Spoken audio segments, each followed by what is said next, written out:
За бүгдээр энэ Райхборны зорилгоор өдөрлөсөн амьдрал номыг хамт судалж байгаа. За өнөөдөр биш 12 дахь өдрийн залбирал. Бурхантай нөхөрлөлөө гүнзгийрүүлэх юм гэж байгаа. За ингэж байгаа. Харин тэр цэг шулуун хүнтэй ойр дотн байдаг юм гэж. Тэгэхээр энэ чивэлт хүн гэдэг чинь өөр болоод ирлээ шүү дээ, тийм ээ. За. Бурханд ойртохтун. Тэгвэл тэр та нарт ойрт. Нүгэлт та нар гараа цэвэрл. Хоёр санаа та нар зүрхээ ариулсан. Яаков 4:8 дугаар ишлэл. За энэ сэдвийн дор ярих нэ. Бид хичээхийн хэрээр Бурхантай ойртож чадна. Бусад нөхөрлөлтөй адилхан Бурхантай нөхөрлөлөө гүнзгийрүүлэхийн тулд хичээл зүтгэл хэрэгтэй. Нөхөрлөл аяндаа гүнзгийрнэ гэж байхгүй. Халуун сэтгэл, цаг зав, эрч хүч хэрэгтэй. Бурхантай илүү гүнзгий дотн харилцаатай болохыг хүсвэл түүнд зүрх сэтгэлээ илэн далангийн хуваалцах аргыг сурах хэрэгтэй. Тэр биднээс ямар нэг юм хийхийг шаардах үед түүнд итгэж, түүний санаа тавьж байгаа зүйлд санаа тавьж, юунаас ч илүү түүний нөхөрлөл найд. Бурхны өмнө зөв шударга байх хэрэгтэй. Бурхантай илүү гүнзгий нөхөрлөл тогтоох анхны алхам нь бүрэн төгс илэн далангүй байдал юм. Энэ нь бид өөрсдийн алдаа болон мэдрэмжийн талаар илэн далангүй ярилцсан гэсэн үг. Бурхан төгс төгөлдөр байдлыг хүлээдэггүй. Харин үнэн шударга байдлыг хүсдэг. Библиэлд Бурханы найзуудын хэн ч төгс төгөлдөр байгаагүй.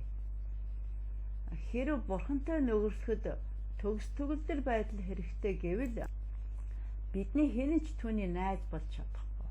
Аз болж Бурханы ивэлээр Есүс урдын адил нүгэлтнүүдийн анд нөхөр юм аа.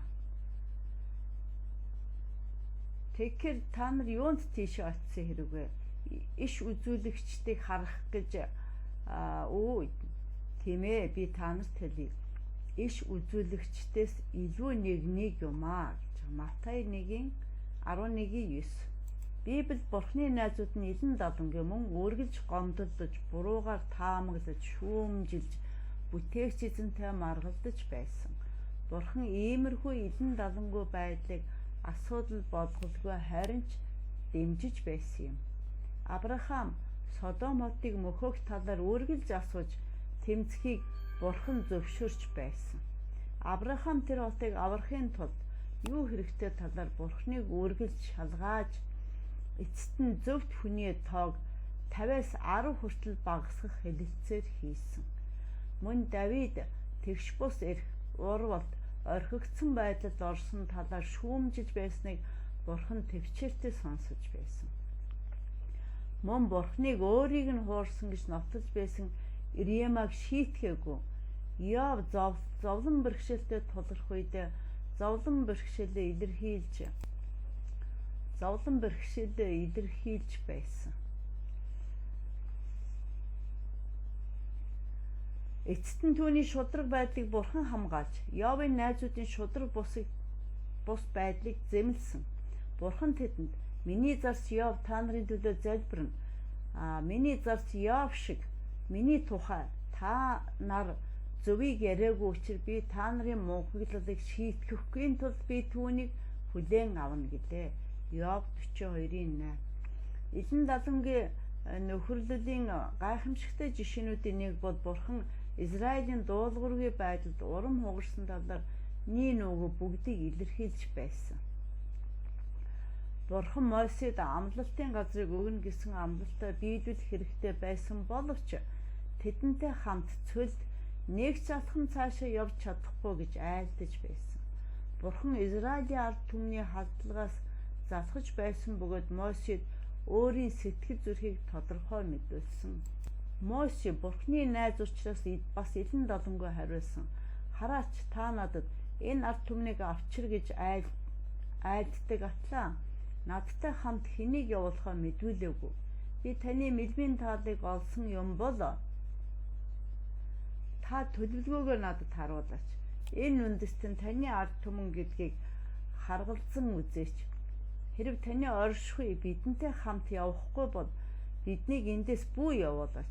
Тэгэхгүй бол би болон таны ард түмэн таны мэлмид тааллыг олсон нь юугаар мэдэгдэх вэ? Та бидэнтэй хамт явах уу үгүй юу? Бурхан Мосед чиний хэлсэн энэ зүйлийг би бас хийнэ. Учир нь чи миний мэлмид тааллыг олсон гэж айлдав. Бурхан үүн шиг элен дадангийн үнэн чудраг бидний хүлээн зөвшөөрөх болов. Мэдээж чин сэтгэлийн үерхлийн үндэс нь элен дадангүй байдал юм. Бардам ичхээ мэдэхгүй юм шиг харагдаж байгаа зүйлч Бурханд элен дадангийн харагдаж болно. Бурхан найзынхаа халуун сэтгэлийн үгсийг чих тавин сонсдог. Тэр урдчлан хэлэх боломж та хүндэтгэл улиг болсон илэрхийлэлээс залхсан. Бид Бурханы найз болохын тулд Христэд итгэж хүний хувьд мэдэрч хэлэх хэрэгтэй гэж бодсон зүйлсээ түүнтэй ярилцах биш. Яг одоо жинхэнэ мэдэрч байгаа зүйлсээ түүнтэй ярилцаж хуваалцах хэрэгтэй. Энэ цаг мөчийн хүртэл бидний амьдралд хуурдагдсан мэдрэмж итгэл алдаж байсан үедээ нууж байсан. Бурхны талаарх гомдол бухимдлаа илчлэн хэрэгтэй үе тохиож болно. Бурхан бидний амьдралын бүх зүйл хүчээ нэгтгэж сайныг хийнэ гэдгийг ухаарах хүртэл бид бие галбар, орчин нөхцөл, хариулт аваагүй гуйлт, залбирал, өнгөрсөн үеийн шарх мөн хэрв Бурхны оронд байсан бол өөрчлөх хэрэгтэй гэж боддог бүх зүйлээс болж Бурханд уурлаж байж болно. Заримдаа хүмүүс бусад хүнээс авсан шархнаасаа болж Бурханд гомдолдог. Энэ нь Вильям Баккусын хэлснээр Бурхан ба бидний хоорондын нуугдмал ан цавыг бий болгодог байна. Ус хонцно нь Бурхантай нөхөрлөхөд цаад болдог хамгийн том хан юм. Тэр надад үүнийг л зөвшөөрч байгаа бол би яагаад түүний найз болох ёстой гэж мэдээж иймэрхүү зүйлийг шийдвэрлэх арга зам бол биднийг зовоодог ойлгомжгүй нөхцөл байдалд ч гэсэн Бурхан бидэнд өргөж хамгийн сайныг хийдэг гэдэгт итгэх явдал юм. Харин уур хилэнгээ тааж зүрх сэтгэлээ нэг эдгэрлийн анхны алхам билээ. Мэдэрсэн зүйлээ бүгдийг нь Бурханд илэрхийл. Жишээ нь хүн гэгч юу болоод та тэдэнд хийж та тэдэнд санаа тавина вэ? Та өглөө бүр юунд түүнийг шалгаж агшин бүрд түүнийг сорно вэ? Хоромхон зур надаас та харцаа салгахгүй юм уу? Шүлсээ залгих төдийхөнд ганцаарх минь орхихгүй юм уу? Хэрэг би нүгэл үйлцэн бол юуг би танд би үлдэв хүмүүний харгалзагчаа. Юунд та намайг өөрийнхөө бай болгоовэ? Яагаад би танд дарамт болоовэ? Юунд гэмт үйлдлийг минь эс өршөөж хилэнцгийг минь эс зайлуулна. Одоо би шорон твтэх болно. Та намайг хайвч би болохгүй. Хайвч би байхгүй гэж яав хэлдэг. Бидний бүрэн төгс элен далангүй байлгахын тулд Бурхан бидэнд дуулал номыг өгсөн. Дуулал ном нь мөргөлийн сургач бөгөөд хашгиран, харамсал, эргэлзээ, айдас, уур хилэн, халуун сэтгэл, талархал, магтаал болон итгэлийн өгс энэ бүгдийг агуулдаг. Давид болон түүний бусад хүний сэтгэл зүрхний өчлийг уншаад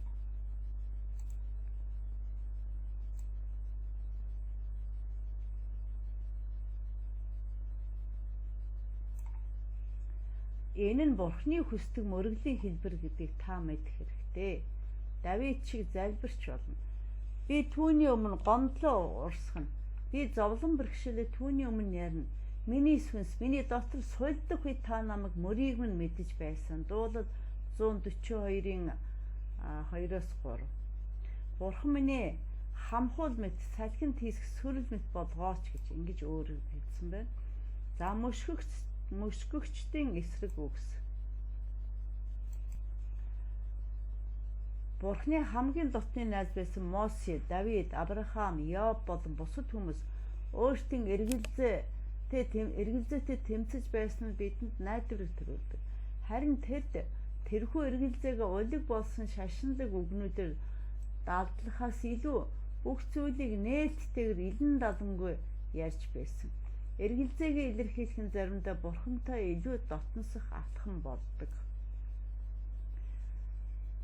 Өө мөшгөгчдийн эсрэг өг. Өө эзэн, та намайг мэхэлж би мэхлүүлв. Та намайг дийлж би дийлж ялав. Бүхэл өдрийн турш би доог тохуу болов. Бүхэн намайг тоохорхох юм гэж Ириама дээр хэлжээ. Тэрээр тэдэнд намайг Номи гэж битгий дууд.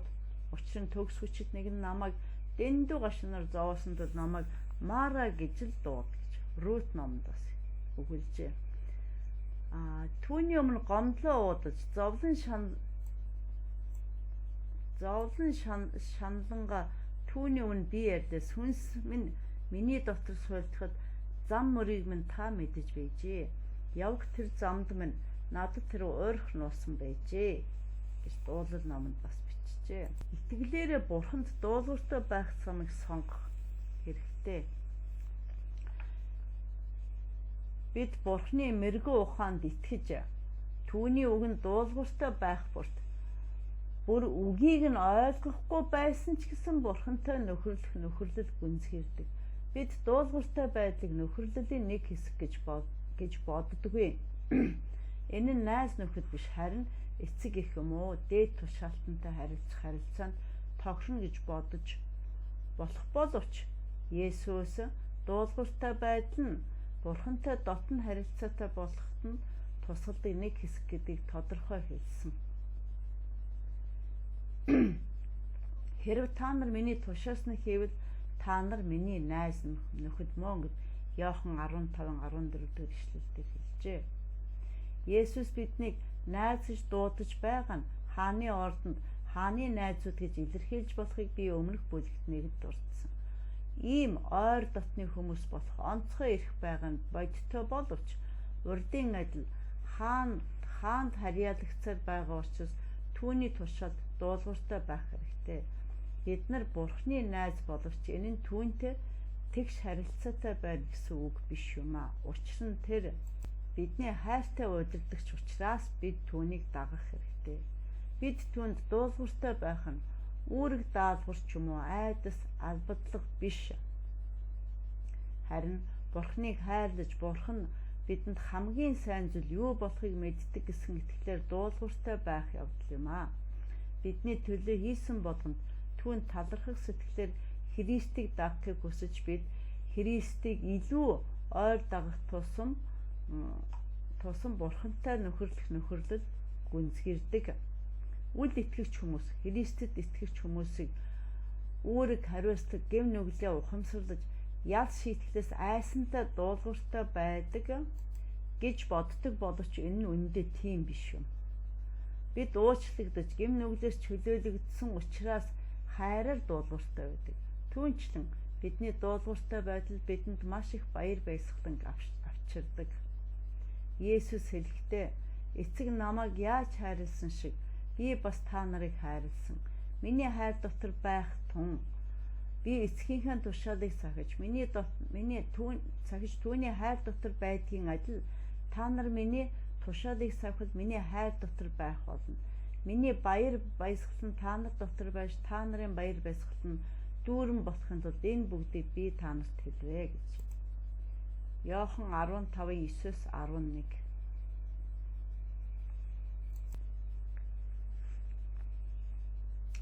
Есүс бурханд хэрхэн хандаж байсан шиг биднийг ч мөн өөртөө тийхүү хандаасаа гэж хүсдэг. Есүс болон бурхан аав хоёрын харилцаа нь Есүс болон бидний хоорондын харилцааны загвар юм аа. Есүс хайраараа аавынхаа хүссэн бүх зүйлийг хийсэн. Жинхэнэ нөхөрлөл бол итгэхгүй зүйл биш, харин үйлдэл юм. Тийм учраас Есүс бидэнд бусдыг хайрлаж, тусламж хэрэгтэй байгаа нэгнийгээ гадуурхалгүй өмч хөрөнгөө хувааж, өөрийнхөө амьдралыг цэвэр ариун болгож, бусдыг уучлж, тэднийг өөр рүү дагуулж ир гэж хэлэхэд бид хайраараа дуулууртай дагах хэрэгтэй. Бид бурхны төлөө агуу ажил хийхээр дуудагдах үед үе их байдаг ч үнэн дээр бурхан жижиг зүйлийг хайрлах сэтгэлээр дуулууртай хийхэд илүү баярлдаг. Бусад хүн мэдэж амжаагүй боловч бурхан мэдэж байгаа бөгөөд тэдгээр үйлдэлийг мөргөл гэж үздэг юм аа. За энэ ингээд нэгдүгээр хэсэг үргэлжлэлийг үзээрэй. Тэгэхээр та манай сургийг дагаж дотоод сэтгэлээ ариун сүм болгож аз жаргалын эхлэл хүрээрэй.